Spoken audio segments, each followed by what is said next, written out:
Bonjour, je suis Alice Quinn. J'écris, comme vous le savez, dans des genres très différents. Aujourd'hui, je vais vous parler de mon polar historique. Il s'agit d'une petite trilogie, mais les romans peuvent se lire indépendamment. Le dernier qui est sorti, c'est Le Carnet volé. Il est sorti en avril 2020 et je vais vous en lire un extrait aujourd'hui. Il faut juste savoir que les personnages principaux sont Lola, une courtisane, que ça se passe à Cannes, à la Belle Époque, que Maupassant, qui venait tous les hivers à Cannes les 10 dernières années de sa vie, eh bien, fait partie du trio de tête de ce roman, des 3 personnages principaux. Et nous avons la narratrice également, Miss Fletcher, qui est la gouvernante de Lola. C'est une lady déclassée, on va dire.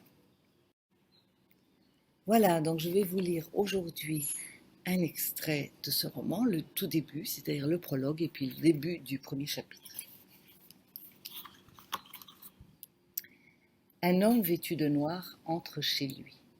La qualité de sa cravate de soie à la dernière mode, la coupe de sa veste en lainage fin, sa canne au bec d'ivoire, sa moustache élégante, tout en lui trahit le bourgeois délicat. Sa démarche est hésitante, un peu fébrile. Il entre dans son appartement cossu, mais aucun valet ne l'accueille.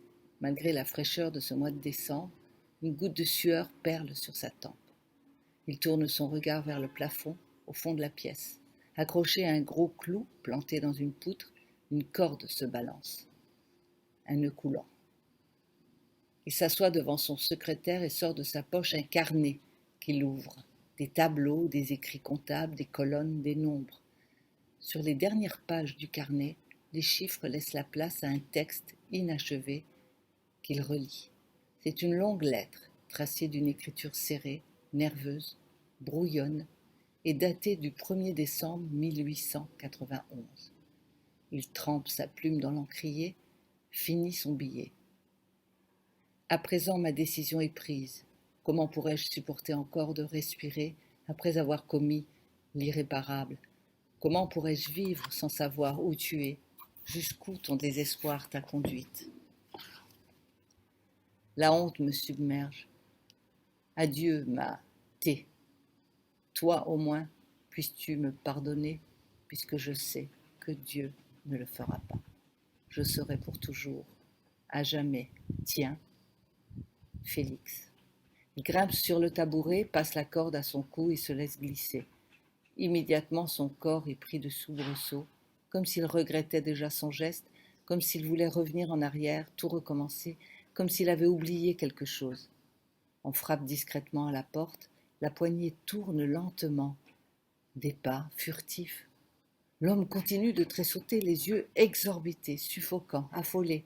Il suit l'intrus des yeux, tend la main vers lui. Il n'est plus qu'une parenthèse entre la vie et la mort. Froissement de tissu, mouvement rapide, frottement de papier. Déjà la porte se referme. Le bruit d'une course furtive décroît dans l'escalier, tandis que sur la table, il ne reste que l'encrier ouvert et la plume qui goutte sur le grand buvard. Plus aucune trace du carnet.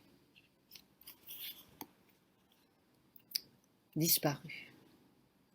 Chapitre 1. Je partais souvent tôt le matin marcher dans les collines, surtout l'hiver.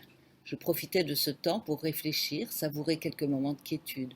Pour une aristocrate anglaise déchue comme moi, être gouvernante à la Villa des Pavots chez Lola Délice, courtisane célèbre dans la petite ville de Cannes, n'était pas de tout repos. Je savais que le reste de la journée serait saturé par les exclamations de Lola.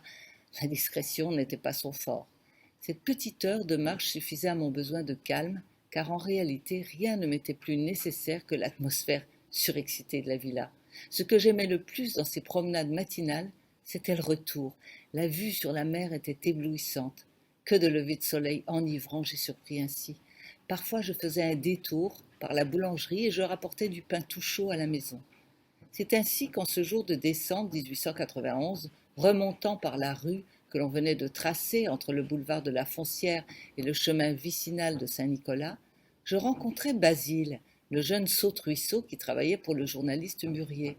Ils étaient tous les deux de nos habitués, enfin, surtout Murier qui aimait venir glaner de la bouche de Lola des nouvelles fraîches sur ces messieurs fortunés qu'elle voyait, ces chérubins comme elle les nommait.